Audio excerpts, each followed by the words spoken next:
नमस्कार। आप देख रहे हैं बीसीसी न्यूज। मैं हूं रमा धीमान। आइए बुलेटिन की शुरुआत करें, लेकिन उससे पहले हेडलाइंस।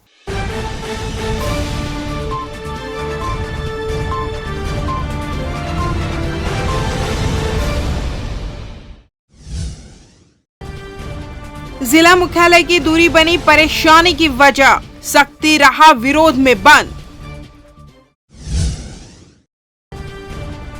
स्वास्थ्य व्यवस्था को लेकर लापरवाही, आपने घेरा सरकार को।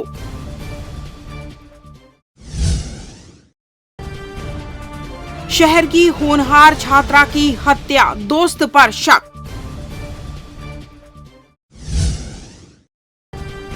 और आरटीई के तहत लॉटरी शुरू, निर्धन छात्र छात्राओं को मिलेगा मौका।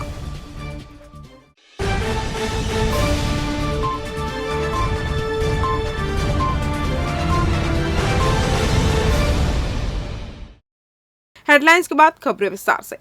बुधवार को संभाग कमिश्नर डॉक्टर संजय अलंग और जिला कलेक्टर डॉक्टर सारांश मित्तर कोटा दौरे पर रहे, जहां उन्होंने कोटा और बेलगहना तहसील कार्यालय का आकस्मिक निरीक्षण किया। वार्षिक निरीक्षण रोस्टर और राजस्व प्रशासनिक सुदृढ़ीकरण के तहत हितग्राहियों, किसानों और आम जनता को सरकारी सेवाओं का त्वरित लाभ प्रदान करने के लिए यह निरीक्षण किया गया। इस दौरान नामांतरण, बंटवारा, सीमांकन, व्यपवर्तन, रिकॉर्ड दुरुस्ती आदि राजस्व प्रकरणों की समीक्षा की गई तथा समय सीमा से बाहर के राजस्व प्रकरणों का प्राथमिकता के आधार पर निराकरण के निर्देश दिए गए। निरीक्षण के दौरान उन्होंने तहसील कार्यालय में राजस्व अभिलेखों और दस्तावेजों के रखरखाव का जहां बारीकी से अवलोकन किया, वहीं उपस्थित पक्षकारों एवं अधिवक्ताओं से चर्चा कर तहसील के कामकाज की जानकारी ली। कमिश्नर एवं कलेक्टर ने तहसील कार्यालयों में मौजूद अधिवक्ताओं से चर्चा की तथा समस्याओं के संबंध में जानकारी ली। कोटा तहसील के वकीलों ने नजूल प्रकरणों की सुनवाई के लिए आवश्यक व्यवस्था सुनिश्चित करने तथा पट्टा नवीनीकरण, बटांकन, सीमांकन आदि प्रकरणों में तेजी लाने के लिए जरूरी व्यवस्थाएं सुनिश्चित करने की मांग की, जिस पर संभागायुक्त ने संज्ञान लेते हुए आवश्यक कार्रवाई के निर्देश दिए। इस दौरान तहसील कार्यालय में अधिवक्ताओं के बैठने की बेहतर व्यवस्था भी बनाने का आश्वासन कमिश्नर ने दिया। इस दौरान डॉक्टर अलंग एवं डॉक्टर मित्तर ने किसानों को ऋण पुस्तिका एवं किसान किताब का भी वितरण किया। उन्होंने अभिलेखों के बेहतर रख रखाव एवं प्रकरणों की समय सीमा में निराकरण के लिए तहसील कार्यालय के अधिकारी एवं कर्मचारियों को निर्देश दिए। वार्षिक निरीक्षण रोस्टर के तहत और राजस्व प्रशासन सुदृढ़ीकरण के तहत हितग्राहियों को, कृषकों को, लाभ भोगियों को अधिक शीघ्रता से समय पर उचित लाभ मिल सके, शासन निरीक्षण की व्यवस्था करता है जो सुधारात्मक उद्देश्यों को ध्यान में रख के किए जाते हैं। तो वार्षिक निरीक्षण रोस्टर के अनुक्रम में आज कोटा अनुविभाग, कोटा तहसील और बेलगहना तहसील का राजस्व निरीक्षण और बिलासपुर जिले के राजस्व अधिकारियों की बैठक हुई। जब कुछ मांगे रखी थी, कुछ विचार भी। हाँ, इस अनुक्रम में अधिवक्ताओं से सीधी बात की गई, हितग्राहियों से बात की गई जिनको लाभ हुआ या जिनके प्रकरण प्रचलित हैं। तो अधिवक्ताओं की ओर से बाथरूम और शेड वगैरह की बात जनहित की। कुछ नजूल की भी समस्या हाँ, नजूल को लेके भी आया है कोई मुद्दा कि उसको भी हल करने की वैधानिक ढंग से। इधर जांजगीर चांपा जिले से अलग अलग होकर बना नवगठित जिला शक्ति धीरे धीरे मूर्त रूप लेने लगा है। इस बीच प्रशासन के द्वारा मुख्यालय के रूप में जेटा को चयन किया गया है, जो कि शक्ति नगर से लगभग 10 किलोमीटर दूर है, जिसे लेकर लगातार विरोध जारी है। इसी कड़ी में शक्ति नगर पूरी तरह से बंद रखा गया है। लोग जिला प्रशासन के निर्णय के खिलाफ नारेबाजी कर रहे हैं और सड़क पर काले झंडे लेकर विरोध प्रदर्शन कर रहे हैं। दरअसल नवगठित जिला शक्ति में ओएसडी की नियुक्ति के साथ ही प्रशासनिक अमला कार्यालयों के संचालन के लिए स्थान की तलाश की जा रही है। जिला प्रशासन ने वैकल्पिक व्यवस्था के तहत कलेक्ट्रेट के लिए क्रांति कुमार कॉलेज जेठा, एसपी ऑफिस के लिए शासकीय हायर सेकेंडरी स्कूल जेठा व RI केंद्र के संचालन के लिए पंडित दीनदयाल स्टेडियम का चयन किया। इन स्थानों में अस्थायी रूप से कार्यालय संचालन का आदेश भी जारी किया जा चुका है। आदेश जारी होने के साथ ही प्रशासनिक निर्णय का विरोध भी शुरू हो गया है। जिला संघर्ष मोर्चा शक्ति के बैनर तले लगातार प्रदर्शन हो रहे हैं, जिसमें नगर के व्यापारी, नेता, भाजपा, कांग्रेस, अधिवक्ता, ऑटो चालक संघ के साथ साथ अन्य संगठनों के लोग शामिल हैं। सभी एक स्वर में शक्ति जिले का मुख्यालय नगर में बनाने की मांग कर रहे हैं।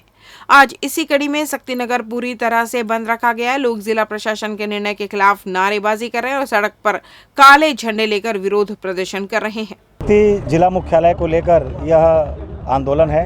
शक्ति शहर वासियों का, क्षेत्र वासियों का एक आक्रोश है, जो स्वस्फूर्त आज हमारे व्यापारी संघ ने, चैम्बर ऑफ कॉमर्स ने, फुटकर व्यापारी संघ ने, फल संघ ने, सब्जी संघ ने, सबने अपना समर्थन दिया है। सबको एक दुख है कि हमारे साथ एक छलावा किया जा रहा है कि शक्ति जिला मुख्यालय न करके 10 किलोमीटर दूर जो शक्ति शहर से ले जाया जा रहा है, जबकि वहाँ पर किसी भी प्रकार की कोई सुविधा नहीं है, न रेलवे सुविधा है, न वहाँ पर स्वास्थ्य की सुविधा है।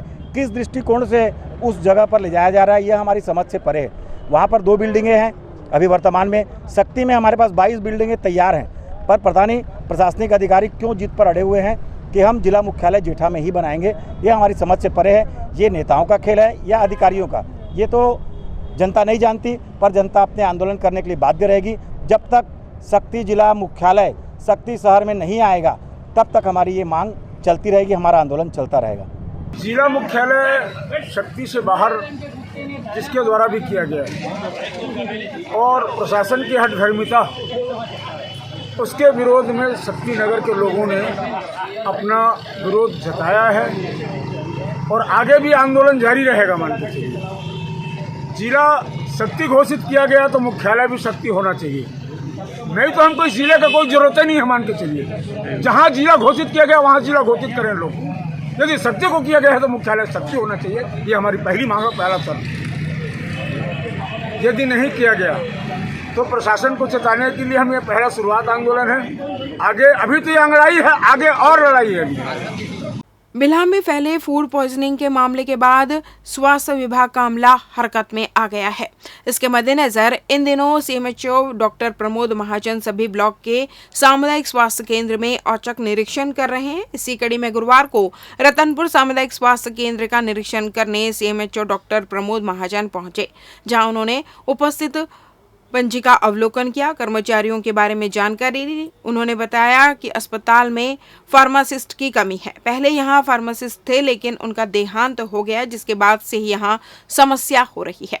इसके बाद सीएमएचओ डॉक्टर प्रमोद महाजन ने कोटा खंड चिकित्सा अधिकारी को आदेश दिया कि रतनपुर सामुदायिक स्वास्थ्य केंद्र में फार्मासिस्ट की व्यवस्था की जाए।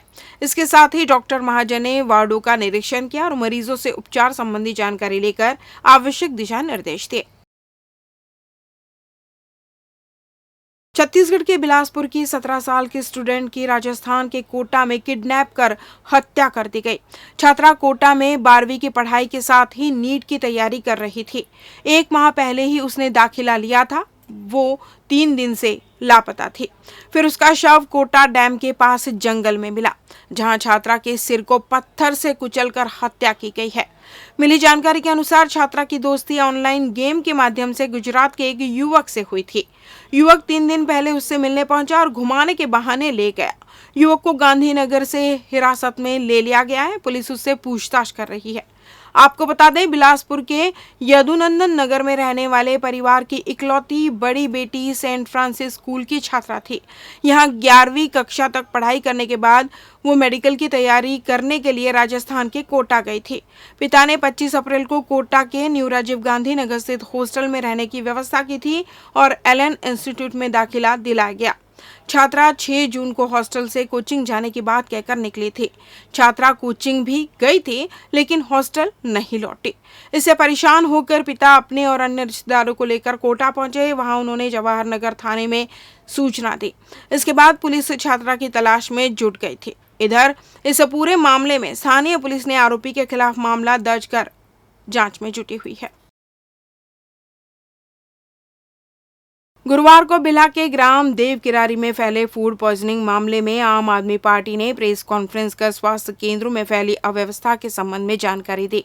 इस दौरान आम आदमी पार्टी के पदाधिकारियों ने बताया कि बिल्हा स्वास्थ्य केंद्र में फूड पॉइजनिंग के बाद तबीयत खराब होने पर मरीजों को बिल्हा स्वास्थ्य केंद्र में लाया गया था, जहां सही इलाज नहीं मिलने व स्वास्थ्य केंद्र में जरूरी स्वास्थ्य सुविधाएं, कर्मचारियों व उपकरणों की कमी के कारण एक बच्ची की मौत हो गई, जो एक गंभीर मामला है। इस दौरान आम आदमी पार्टी की प्रवक्ता प्रियंका शुक्ला ने बताया कि अव्यवस्था का आलम केवल देव किरारी स्वास्थ्य केंद्र में ही नहीं है, बल्कि बिल्हा ब्लॉक के अन्य स्वास्थ्य केंद्रों में भी यही हाल है, जिसमें प्रदेश की सरकारें ध्यान नहीं दे रही है। इस पूरे मामले में आम आदमी पार्टी के पदाधिकारियों ने मृतक के परिजनों को 10 लाख रुपए देने की मांग की है। देखिए, आक्रोश इस बात का है कि एक के बाद एक मौतें हो जाती हैं। जितने भी कांड हुए स्वास्थ्य सुविधाओं में, बड़े बड़े कांड हुए हैं। नसबंदी कांड भी यही हुआ। इस सरकार में आगजनी मामला हुआ, 6 से 7 बच्चों की मौत हुई, बहुत सारे बच्चों के इलाज हुए, आज तक उस पर कुछ नहीं हुआ। फिर हम सुनते हैं कि फूड पॉइजनिंग से बच्ची की 9 साल की बच्ची की मौत हो जा रही है। तो क्या वो बच्चा मजदूर का बच्चे का कीमत नहीं है? वो आम आदमी के बच्चे का कीमत नहीं है? तो इस तरह की कुव्यवस्था का सवाल है। उसी पर आक्रोश है कि आखिर किसी प्रकार का 3 दिन बीत गया, जैसा हम कह रहे हैं, कि किसी का कोई रिएक्शन नहीं। बड़ी बड़ी बीमारियों का इलाज आ गया, लोग कैंसर से बच के निकल के आ जा रहे हैं। फूड पॉइजनिंग जैसी लड़ाई जो है, हमारा स्वास्थ्य सेवा नहीं दे पा रहे, लड़ाई नहीं लड़ पा रहे। और हम लगातार सवाल उठा रहे हैं। आप उप स्वास्थ्य केंद्र के हाल जाके देख लीजिए, मेरी कापा से लेकर के बिलासपुर तक के उप स्वास्थ्य केंद्र, कोई झांक माने नहीं जाता। विधायक अपने कमरे नहीं छोड़ना चाहता। विधायक अपनी ही पॉलिटिक्स में, गुटबाजी में फंसा बैठा है। चाहे वो नेता प्रतिपक्ष के नाम पर बात हो और चाहे वो सत्ता पक्ष की बात हो, वो आपस में लड़ा बैठा हुआ है। उसे आपस में कंपटीशन से फुर्सत नहीं है, गुटबाजी से फुर्सत नहीं है। कौन कुर्सी पे बैठेगा, कौन नहीं बैठेगा, इससे फुर्सत नहीं है। कौन मुख्यमंत्री बनेगा, कौन नहीं बनेगा, उससे फुर्सत नहीं है। फुर्सत हो तो जाकर के देख कर क्या है कि उनकी कुव्यवस्था में उप स्वास्थ्य केंद्र का हाल क्या है। सिम्स का पूरी सरकार गिर गई। जब दिल्ली में वो काम कुछ ही दिनों में हो सकता था, पंजाब में हो रहा है, तो छत्तीसगढ़ में क्यों नहीं हो सकता? जबकि अगर मुकाबला देखें तो छत्तीसगढ़ ज्यादा कहेंगे ना रिच एरिया है, खूब संसाधन है यहाँ पे, खूब पैसा है यहाँ पे, लेकिन यहीं के लोगों को ठगा जाके यहीं के लोगों की जान की सारी बलि दी जा रही है। क्यों दी जा रही है? उसी बात का आपको, आम आदमी पार्टी उस तरह की पॉलिटिक्स नहीं करती है कि जहाँ पर मुद्दों से हट के पॉलिटिक्स करे। आम आदमी पार्टी के मूल एजेंडे में स्वास्थ्य और शिक्षा का मुद्दा है। इसी मुद्दों को लेकर आज आम आदमी पार्टी प्रेस कॉन्फ्रेंस कर रही है और सवाल उठा रही है कि ये जो छोटी छोटी चीजों को लेकर के मौतें हो रही हैं, इसका जवाबदेही किसके प्रति होगा? कभी बोलते हैं 25 लोग थे, कभी बोलते हैं 60 लोग हैं, कभी बोलते हैं 45 लोग हैं। सही जानकारी क्यों नहीं दे रहा है स्वास्थ्य विभाग? सही जानकारी क्यों नहीं दे रहा है सत्ता पक्ष? कुछ गड़बड़ है। इस बात की जांच तो उनको खुद करनी पड़ेगी। ये क्या लगता है, फूड पॉइजनिंग ही है या कुछ और? देखिए, ये तो अब पुलिस ने अपना मर्ग कायम ही किया होगा, बच्ची मौत हुई है तो, और उन्होंने बयान भी लिए हैं। बयान के दौरान पीएम की रिपोर्ट एक तो बताएगी क्या हुआ है, लेकिन सवाल ये है कि पीएम की रिपोर्ट ये तो बता दे कि दम घुटने से हुई मौत या फूड पॉइजनिंग से हुई मौत। ये कौन बताएगा कि डिले कितना हुआ इलाज मिलने में? ये तो कोई नहीं बताएगा, वो तो रिपोर्ट में भी नहीं आने वाला है। और रिपोर्टें कैसे बनती, उन पे किस तरह का प्रेशर? आप ही की सत्ता है, आप ही की पुलिस है, आप ही का पावर, आप कुछ भी कर लीजिए। इतनी बड़ी सत्ता से लड़ना छोटी बात नहीं है, और गरीब तो बिल्कुल नहीं लड़ पाएगा। इसलिए आम आदमी पार्टी को आज की जो प्रेस कॉन्फ्रेंस है, जो प्रमुख हमारी मांग है, छत्तीसगढ़ की स्वास्थ्य व्यवस्था बहुत ही लचर है। ये बच्ची चली गई वो हम लोग को जगा के गई कि इसके आगे और कोई डेथ्स ना हो। सामने अभी बारिश का मौसम आ रहा है, तो स्नेक बाइट्स बढ़ेंगे, डॉग बाइट्स बढ़ेंगे, बीमारियां और बढ़ेंगी जो बारिश जनित होती हैं। तो हम लोगों ने प्रण किया है कि अब हम सारे उप स्वास्थ्य केंद्र अलग अलग जो भी हमारे विधानसभा के इंचार्ज हैं 90 विधानसभा के, उनको बोलेंगे दौरे करो और आगाह करो लोगों को कि वहाँ पर सारी दवाइयाँ हैं कि नहीं, सारी फैसिलिटीज़ हैं कि नहीं। तो यहाँ पर जवाबदेही की कमी है। एक बच्ची की डेथ हो जाती है और 3 दिन हो गया है, कोई रिएक्शन नहीं है, कुछ नहीं है, और कोई फैक्ट फाइंडिंग नहीं हुई है। फूड पॉइजनिंग जैसी सिंपल चीज़ के लिए एक बच्ची की जान चली जाती है, ये बहुत ही दयनीय स्थिति है। छत्तीसगढ़ में कोरोना संक्रमित एक मरीज की मौत हो गई है। इस साल ऐसी आखिरी मौत 10 मार्च को हुई थी। 3 महीने के बाद ये पहली मौत से स्वास्थ्य विभाग भी चिंता में है। इस बीच कोरोना के 19 नए मरीज मिले हैं। बताया जा रहा है कि राजधानी के एक निजी अस्पताल में मंगलवार शाम 5:30 बजे 54 वर्षीय एक मरीज की मौत हो गई। उन्हें कोरोना संक्रमण था। बुधवार को मृतक का अंतिम संस्कार कोरोना प्रोटोकॉल के तहत रायपुर में ही किया गया। बताया जा रहा है वह मरीज बलौदाबाजार जिले से रायपुर लाए गए थे। इसके साथ ही छत्तीसगढ़ में कोरोना से हुई मौत का आंकड़ा 14,035 हो गया है। स्वास्थ्य विभाग के मुताबिक बुधवार को प्रदेश में 19 नए लोगों में कोरोना संक्रमण की पुष्टि हुई है। इसमें सर्वाधिक 7 लोग रायपुर जिले के हैं। बिलासपुर और दुर्ग जिले से भी 2-2 नए मरीज सामने आए हैं। वहीं बेमेतरा, कबीरधाम, बलौदाबाजार, कोरबा, जांजगीर चांपा, सरगुजा, सूरजपुर, बलरामपुर में भी एक व्यक्ति में कोरोना संक्रमण की पुष्टि हुई है। प्रदेश में अब कोरोना के सक्रिय मरीजों की संख्या बढ़कर 76 हो गई है।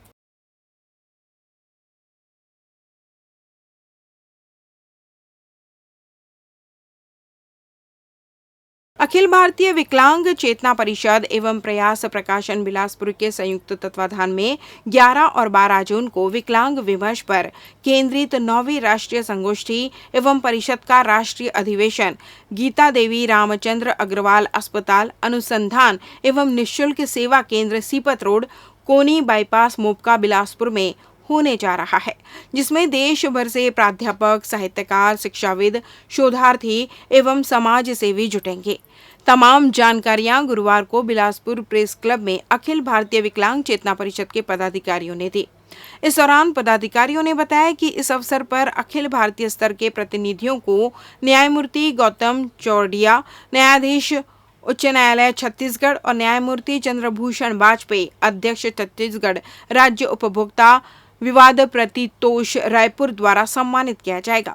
अखिल भारतीय विकलांग चेतना परिषद और प्रयास प्रकाशन बिलासपुर के द्वारा 2 दिवसीय साहित्यिक और सामाजिक चेतना जागृत करने के लिए गीता देवी रामचंद्र अग्रवाल मोपका सीपत रोड बाईपास कोनी के हमारे परिसर में 2 दिन का 11 और 12 जून का एक कार्यक्रम आयोजित किया गया है, जिसमें पहले दिन श्री माननीय न्यायमूर्ति गौतम चौरडिया जी उच्च न्यायालय के जो न्यायाधीश हैं और श्री चंद्रभूषण वाजपेयी जी जो पूर्व न्यायाधीश यहाँ रहे, इन दोनों के आतिथ्य में एक कार्यक्रम होगा विकलांग विमर्श का। विकलांग विमर्श के माध्यम से विकलांगों की चेतना जागृत करने, समाज में उनको स्थान दिलाने, मुख्य धारा में लाने, हाशिए से उठाकर केंद्रीयता की ओर उनको प्रस्तुत करने की दृष्टि से अखिल भारतीय विकलांग चेतना परिषद ने 20 वर्षों में जो अलग जगाई है, उसका प्रतिसाद ये हुआ है कि आज पूरे देश में 10 से अधिक लोग इस पर PhD कर चुके हैं।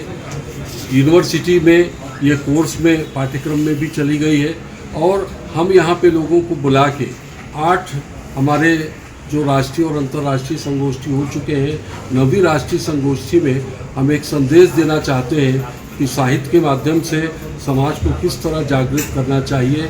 हमारे जो शोध आलेख करने वाले समाज सेवी, शिक्षक, समीक्षक, शोधार्थी, शिक्षाविद हैं, वो यहाँ पे प्रस्तुत करेंगे और निश्चित रूप से 2 दिन का ये जो कार्यक्रम है ये अद्भुत होगा।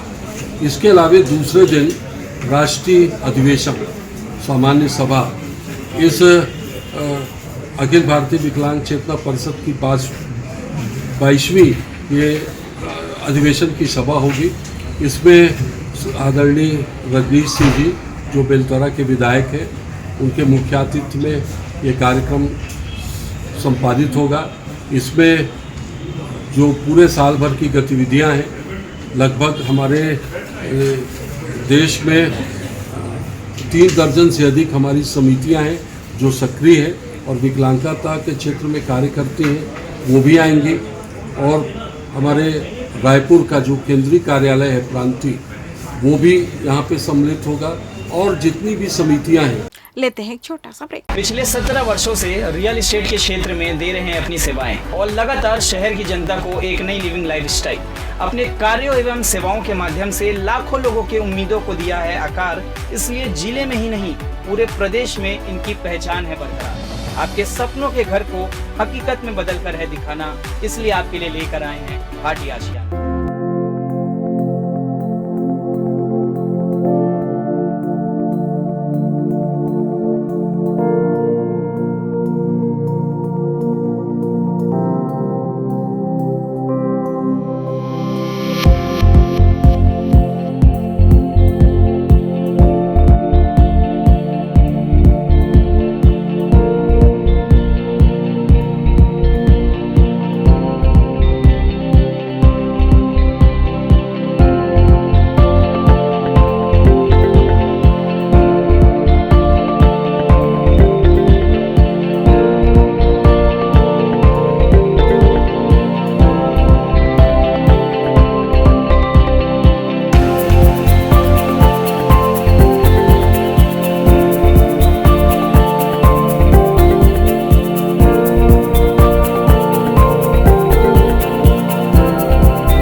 ब्रेक के बाद आपका स्वागत है। बढ़ते हैं अगली खबर की ओर। निःशुल्क एवं अनिवार्य बाल शिक्षा का अधिकार अधिनियम 2009 RTE के तहत पहले चरण में मिले 94,989 आवेदनों में केवल 16,686 विद्यार्थियों का चयन हुआ। ऑनलाइन लॉटरी करके बच्चों का चयन किया गया है। ये बच्चे 30 जून तक आवंटित निजी स्कूलों में दाखिला करा सकेंगे। आपको बता दें, प्रदेश में RTE के तहत वर्ष 2022-23 में निजी विद्यालयों में प्रवेश के लिए प्रथम चरण में 9 जिलों में रायपुर, दुर्ग, राजनांदगांव, महासमुंद, कोरिया, बेमेतरा, सुकमा, नारायणपुर और दंतेवाड़ा जिले में लॉटरी के माध्यम से प्रवेश प्रक्रिया प्रारंभ की गई है। इन 9 जिलों के लिए 39,521 आवेदन प्राप्त हुए, जहां 23,471 आरक्षित सीटों के विरुद्ध 16,686 विद्यार्थियों का चयन हुआ। जबकि प्रदेश के 12 जिलों में बिलासपुर, कोरबा, बलौदाबाजार, मुंगेली, धमतरी, कवर्धा, बस्तर, शिक्षा जिला, शक्ति, कांकेर, जशपुर, बलरामपुर और बीजापुर में नोडल अधिकारियों के द्वारा दस्तावेज सत्यापन का कार्य पूर्ण किया जा चुका है। इन जिलों की लॉटरी की प्रक्रिया को 2 दिन में पूर्ण करने की बात कही जा रही है। मालूम हो, प्रथम चरण के बाद दूसरे चरण के लिए 1 से 15 जुलाई तक दोबारा आवेदन मंगाए जाएंगे। 16 से 25 जुलाई तक नोडल अधिकारियों द्वारा दस्तावेजों की जांच, 27 जुलाई से 2 अगस्त तक लॉटरी का आवंटन और 3 से 14 अगस्त तक बच्चों का दाखिला हो सकेगा।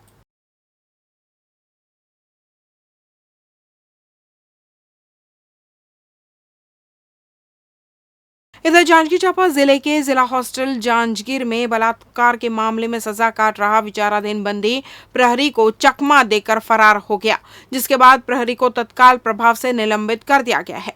जांजगीर थाने में फरार बंदी के खिलाफ मामला दर्ज कर उसके संभावित ठिकानों पर तलाश की जा रही है। मिली जानकारी के अनुसार जांजगीर जिला जेल में सजा काट रहा बलात्कार और पॉक्सो एक्ट का आरोपी बंदी दुर्गा प्रसाद साहू देवरी खुर्द निवासी बिलासपुर को 24 मई को मुलमुला पुलिस द्वारा IPC की धारा 363, 366, 376 के तहत गिरफ्तार कर जेल भेजा गया था। मंगलवार 7 जून को सीने में दर्द की शिकायत के बाद जिला हॉस्पिटल में भर्ती किया गया था, जहां उसे जनरल वार्ड में रखा गया था।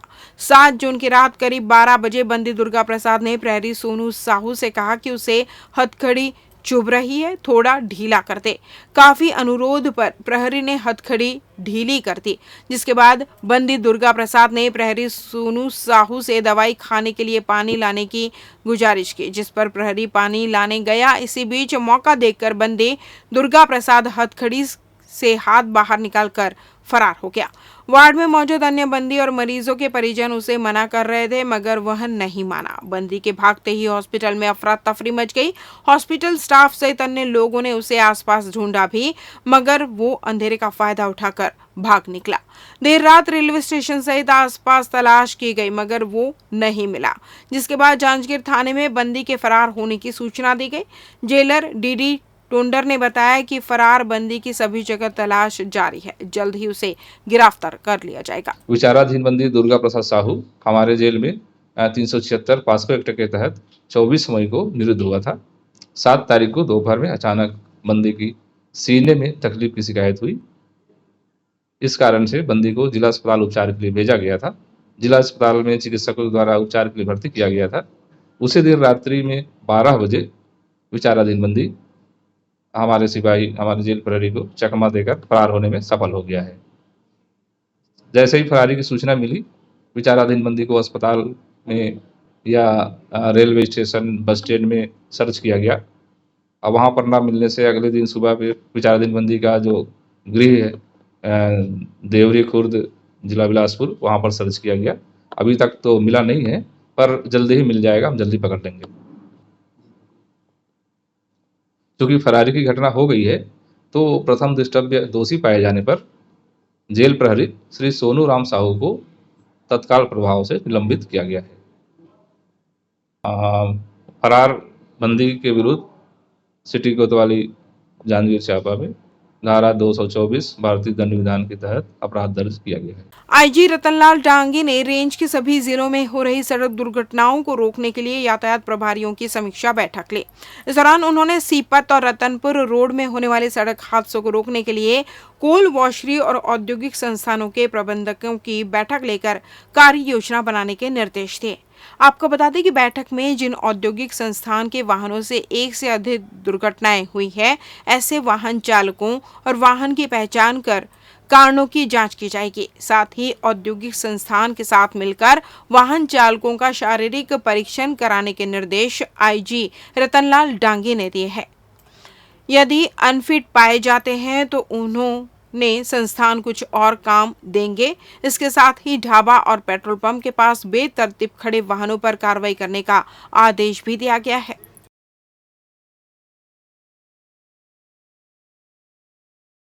लव, सेक्स और धोखे का एक और मामला सामने आया है, जहां युवक ने पहले युवती को शादी का झांसा देकर प्यार के जाल में फंसाया, फिर उसके साथ शारीरिक संबंध बना लिए। शारीरिक संबंध बन जाने के बाद युवक ने शादी की बात से मुकरने लगा, जिसके बाद युवती ने मामले की रिपोर्ट सरकंडा थाने में दर्ज कराई। दरअसल सरसीवा में रहने वाला दीपक पटेल सरकंडा की युवती का नंबर उसकी सहेली से ले लिया और उसे सीधे शादी का प्रपोजल देने लगा।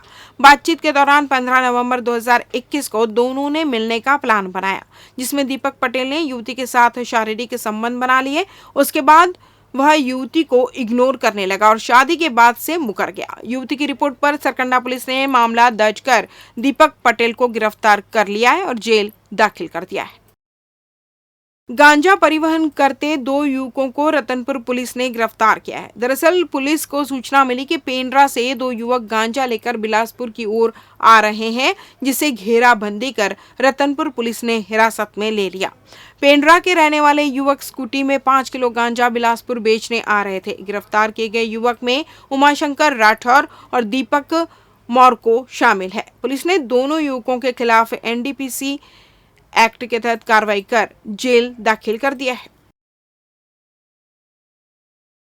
सरकंडा स्थित कच्छ गुर्जर क्षत्रिय समाज भवन में श्रीमद् भागवत कथा का आयोजन किया जा रहा है। इस कथा का रसपान करने के लिए बड़ी संख्या में लोग पहुंच रहे हैं।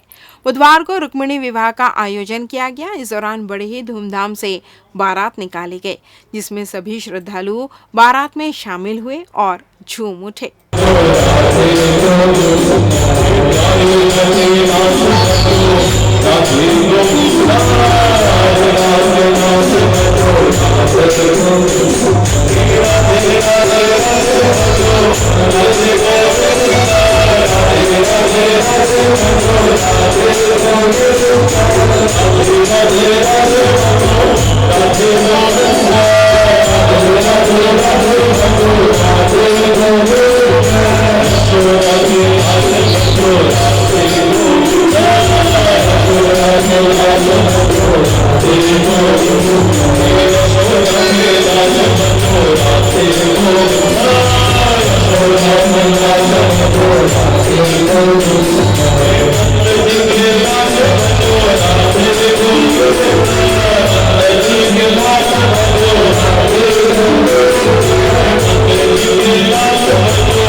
ये भागवत की कथा जयराम नगर में श्री गुणवंत भाई टाँक के सौजन्य से कराया जा रहा है। उनके परिवार, उनके भाइयों के द्वारा ये संपन्न कराया जा रहा है। यह दिनांक 3 तारीख से चालू है और 9 तारीख को इसका समापन समारोह है। आज जो कथा चल रही है इसमें रुक्मिणी का विवाह रखा गया है, जो बहुत ही सुंदर तरीके से इसका समापन किया जा रहा है, जिसमें हमारे समाज के सब प्रमुख लोग हैं, उनका काफ़ी योगदान है इस प्रोग्राम के लिए। इस बुलेटिन में बस इतना ही। अगले बुलेटिन में आपसे होगी फिर मुलाकात। तब तक दूरी बनाए रखें, मास्क लगाए रखें और सुरक्षित रहें। नमस्कार।